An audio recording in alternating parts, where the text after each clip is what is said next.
Hello, it's Dawn Michelle from Boho Tarot, and welcome to another tarot journal with me. So today I thought we would do what I call a patchwork page. So we're basically going to create a page using a bunch of scraps. I of course have my reading here. I have a printout and I just wrote my reflections on the bottom of it. I'll be rewriting that into my journal when I am done. So the patchwork page is kind of a fun one, I think, because it just takes all of the different, let me grab my cards out. I think they're still on top here. Just so I have a little bit of, I have my printout, but it's not quite the same as looking at the cards, right? If I could get them out of the box. Yeah, there they are. So I'm going to tuck them just up here. They will probably be off camera for you, but that way I can see them and kind of see what I've got going on. So this is basically just a fun process of taking a bunch of scraps of paper and basically creating a new page. And it's something that I do in a lot of my other type of paper crafting projects. But I don't know that I've done it a ton in my journal, so I thought that would be kind of fun. Actually, let's pull my cards down here because there's definitely like a color scheme that I thought would be fun to tap into. Like, oh, this blue here and this gray. And I got stuff falling everywhere. And maybe some of this brown here. So yeah, I think those, and then add some of this color in. I mean, you don't want to go too overboard. I have paper all over my floor now. Okay, so I mean that's kind of fall too, but it matches well enough. So what I'm gonna do is mark this and cut it down to size. And I'm actually not gonna punch it until we're totally done. So I'm gonna get my trimmer out.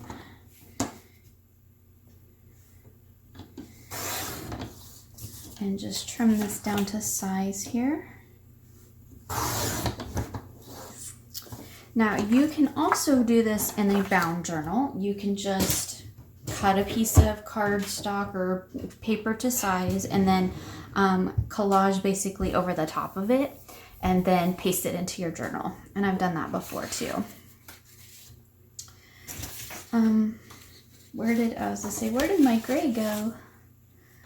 Okay, so now basically what I'm going to do is just create some layered effects on here. And I like the torn look, so we're going to go with that there. And so these ones are going up and down, so I'm going to go that way with these ones.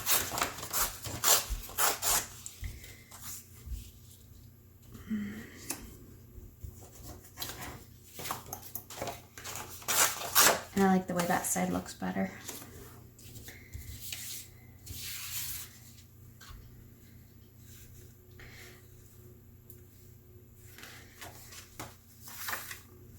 And so you might be wondering, like, how is this really any different from what I normally do?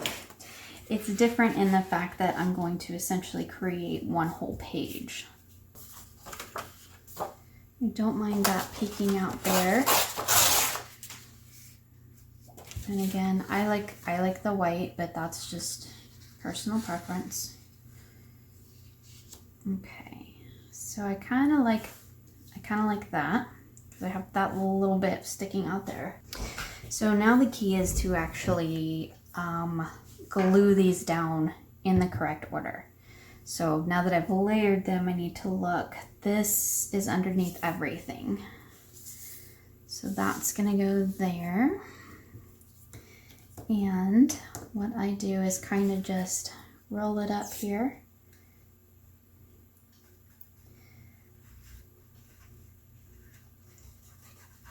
And once you kind of get your main little bit on,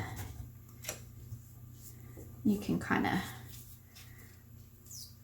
work around it a little bit better. Like once you get that one under underlaying piece down. And it doesn't matter that I didn't get it straight because I'm going to trim this all down anyway. Okay, so then I think we had this one, which now because this is going to cover all of that, I don't need to go all the way down. And this is going to cover some of this, so again, I don't need all of that. And then what I generally do in this case is run it along my edge.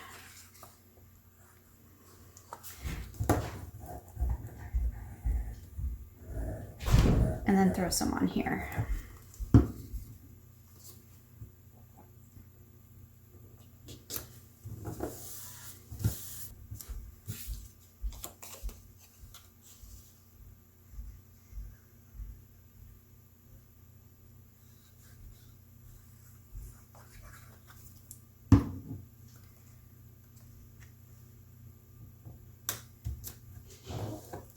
So it doesn't have to be straight along the edges on the back because I'm going to trim it all down, but you want to make sure that you get the little bits that you want covered up. And I think I'm going to leave a little bit more of that. So what I'm going to do is take my scissors and cut this off because I can't see where the edge is. And sometimes I have to trim more than once, but that's okay. Trimming more than once is okay. I don't want to have to punch this more than once because every time you try to line up your punches, at least with the disc bound, you run the risk of not getting it in the right place every time. And I've done that before. Okay, so that's salvageable and that's salvageable. I always like to save my scraps. For me, even this is salvageable. Okay, so now I can see better where that lies. And I think I kind of want to go up there so I leave a little bit more of that. So I'm going to kind of run some along the edge here. So I hopefully get most of that down. And then run it along my top, and I don't want to go too far down because I don't know exactly where that edge is going to hit, but I want to make sure I get these edges and not glue it to my table. It's always good. So I think I'm going to go about there. I think maybe we'll do a fabric embellished page at some point too, because that's always fun. I don't think I've done one of those in my tarot journal lately either.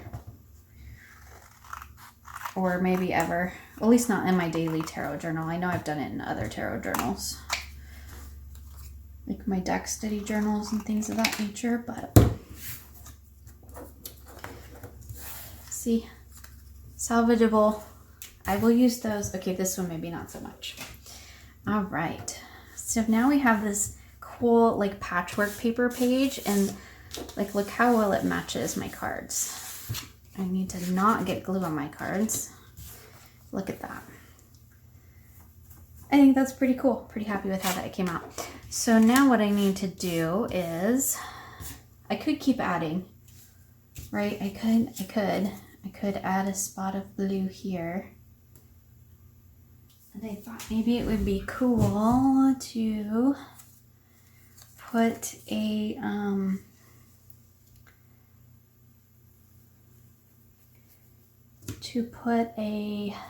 place for a date. Maybe this little tag here. Should we do something really different this time? I need to remember to leave space for my actual reflections of my reading, or I can put them on the back as well. So I'm not super worried about it because there's always the back of the page. And the thing with the disc bound is I can always add more pages too if I need, which is one of the reasons why I love it.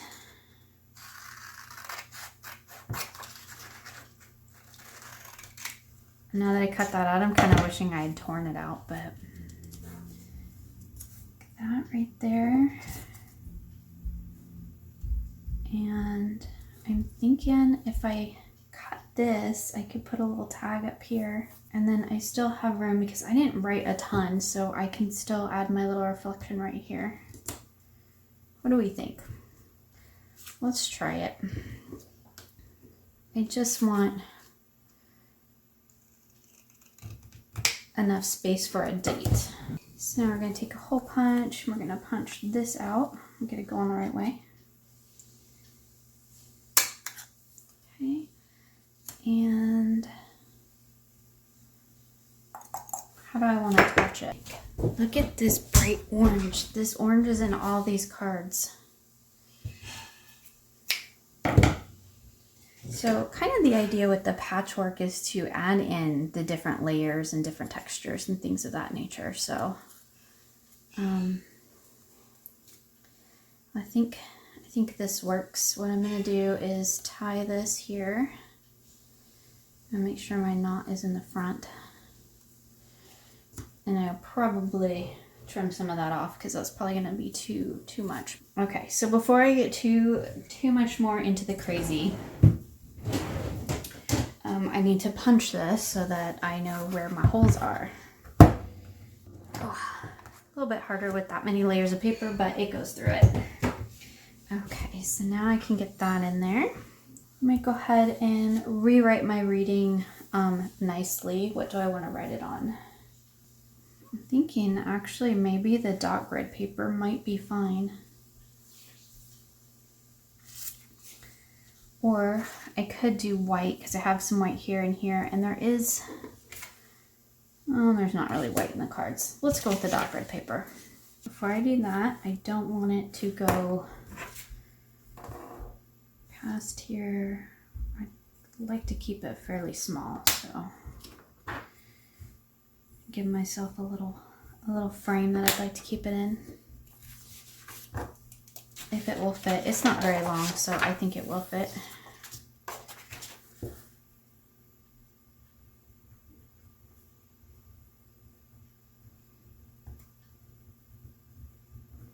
Okay, so now that I have that written, I'm actually going to erase these.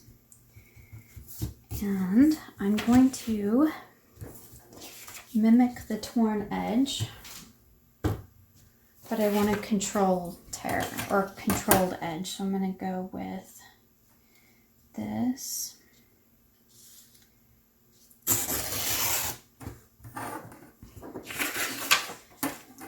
And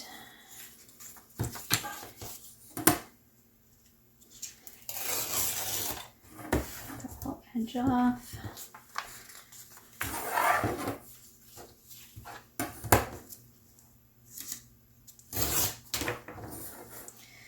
And I think I'm going to leave the bottom there because that also gives me some space to write a little bit more if I decide I want to add to it.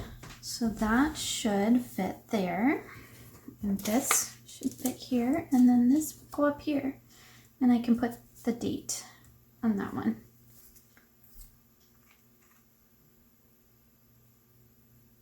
I could have torn this out too, and that probably would have looked pretty cool.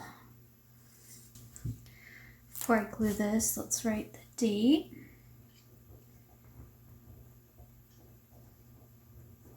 Monday, May 18, right? That's 2020. Okay, and then I'm gonna go ahead and glue this on.